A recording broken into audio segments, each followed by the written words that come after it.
Bonjour, je suis Anne-Sophie Sylvestre. Nous sommes au salon de Saint-Maur-en-Poche et je remercie infiniment les déblogueurs de m'avoir invité à m'exprimer ici. J'aime beaucoup ce salon, je suis très heureuse d'être ici. Alors, je vais vous présenter ma dernière parution. C'est le tome 6 des extravagantes aventures de Lalith Petit-Marron. C'est donc une série. Voici le tome 1. Alors, on m'a parfois demandé pourquoi j'avais écrit 6 volumes sur ce personnage, et peut-être, il y en aura peut-être même d'autres. Eh bien, uniquement pour me faire plaisir. Par, pardaillisme, en quelque sorte, qui est la maladie des gens habités par le chevalier de Pardaillan, c'est-à-dire ceux qui se reconnaissent à un imaginaire chapeau à plumes. Alors, Eulalie Petit-Marron, c'est un personnage, c'est un personnage tout à fait simplement avec son nom. J'annonce déjà que c'est un personnage complètement de fiction et que je vais tout me permettre avec dans un décor historique. Je me permets tout, les anachronismes, les adaptations personnelles. Eulalie, au départ, au tome 1, à 12 ans, arrive de sa campagne et c'est une espèce de chat sauvage qui va griffer tout autour d'elle en arrivant à Versailles. Tome 6, 4 ans plus tard, elle a 16 ans, ce qui pour le XVIIe siècle est presque l'âge adulte. Elle a vu beaucoup de choses. Elle se confronte à des défis de plus en plus adultes. Euh, Elle aime, elle est aimée, elle a assisté à des combats, elle a vu les bons et les mauvais sentiments, elle a voyagé. Le thème du salon Saint-Maur-en-Poche, c'est le cinéma cette année. Et il faut donc parler d'une adaptation d'un roman au cinéma que l'on a aimé.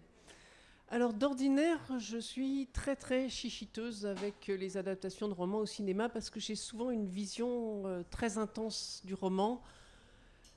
Je, je- et souvent, le film n'est pas exactement ce que j'avais imaginé. Le réalisateur, les acteurs ont vu les choses différemment.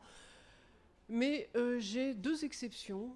En tout cas, il y en a une qui m'a vraiment séduite. C'est l'adaptation du roman Le colonel Chabert de Balzac, joué par Fabrice Lucchini et Gérard Depardieu. Et là, j'ai vraiment trouvé. Ce sont exactement les personnages que j'avais imaginés pour le colonel Chabert et l'avoué d'Herville. Avec ceci, avec en plus le génie d'acteur et de diction de ces deux immenses acteurs. J'ai aussi beaucoup aimé l'adaptation télévision du Comte de Monte-Cristo par José Dayan. Alors là aussi, j'avais une vision très très personnelle et très précise du roman. Et là, elle a réussi, tout en s'éloignant du roman, à faire un Comte de Monte-Cristo parfaitement fidèle à Alexandre Dumas. Vraiment, c'était très réussi. Eh bien, je remercie énormément les déblogueurs pour ce moment et je vous salue de mon imaginaire chapeau à plumes.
Salut à tous, c'est Anne-Sophie Sylvestre. Retrouvez-moi prochainement sur le blog de La Griffe Noire.